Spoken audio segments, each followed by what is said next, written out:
Сәлеметсіздер ме, құрметті оқырмандар? Биыл қазақтың көрнекті жазушысы Ілияс Есенберлиннің туғанына 110 жыл толуына орай сіздердің назарларыңызға аты әлемге мәшһүр жазушы атты видео шолуды ұсынамыз. Жазушы Ілияс Есенберлиннің «Қатерлі өткел» атты бұл романда еңбекші халыққа бостандық, теңдік, бақыт берген ұлы күш, ең демократияшыл құрылыс, советтік құрылыстың қазақ даласында қалай қалыптасқанын, қазақтың сол кездегі басынан өткен қиын кезеңдерді суреттейді. Шығарма Алматы қаласы жазушы баспасында 1967 жылы басылып шыққан. Жазушының «Алтын Орда» атты тарихи трилогиясының бірінші кітабы Алтын Орда хандығының құрылу кезеңін, яғни 13 ғасырдың 75-80 жылдарына дейінгі дамуын әңгімелеген. Шығарма Алматы қаласы жазушы баспасында 1982 жылы басылып шыққан. Алтын Орда атты тарихи трилогиясының екінші және үшінші кітаптарында 14 ғасырдың басынан бастап 15 ғасырдың алғашқы 20 жыл аралығындағы оқиғалар қамтылған.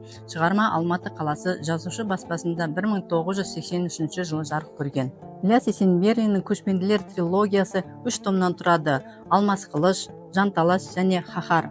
«Көшпенділер» трилогиясында қазақ халқының 15 және 19 ғасырдың ортасына дейінгі кезеңдегі тарихын бейнелейді. Шығарма Алматы қаласында 2015 жылы басылып шыққан. Жазушы Ілияс Есенберлиннің «Ойлар», «Баяндамалар», «Күнделіктер», «Хаттар» атты кітапта Есенберлиннің айтылған ойлары, хаттары, баяндамалары, күнделіктерінен алынған үзінділер енген. Сондай-ақ туған інісі Раунақ Есенберлиннің және ұлы Қозы-Көрпеш Есенберлиннің естеліктері жайлы жазылған. Шығарма Алматы қаласында 2015 жылы басылып шыққан.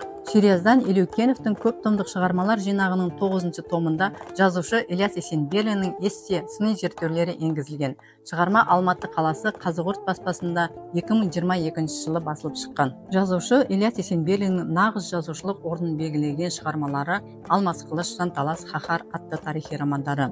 Тарихи романдар деп өткен тарихтың маңызды оқиғаларын қайта жаңғыртып, оларды көркем түрде баяндайтын романдарды айтады. Жазушылар тарихи романда тарихты жаңғыртумен шектеліп қоймай, адамгершілік, психологиялық, мәдени мәселелерді бір тұтас көтеруге көңіл бөледі. Жазушы Ілияс Есенберлин өзінің тарихи трилогиясында қазақ елінің 15-19 ғасырлардағы тәуелсіздік үшін табанды күресін көркем суреттейді. Осы жолдағы қыруар қиындықты, ішкі қайшылықтарды, адами қатынастарды, олардың әрекеті мен мінез құлықтарын, сырт жауларымен шайқаста шыныққан бірлікті, дәстүрді, салт сананы көрсетеді.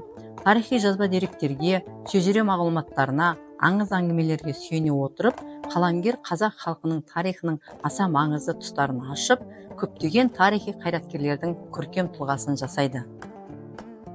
Ілияс Есенберлин қазақтың ұлттық санасының оянуына, тарихи зердесінің жаңғыруына өлшеусіз үлес қосты.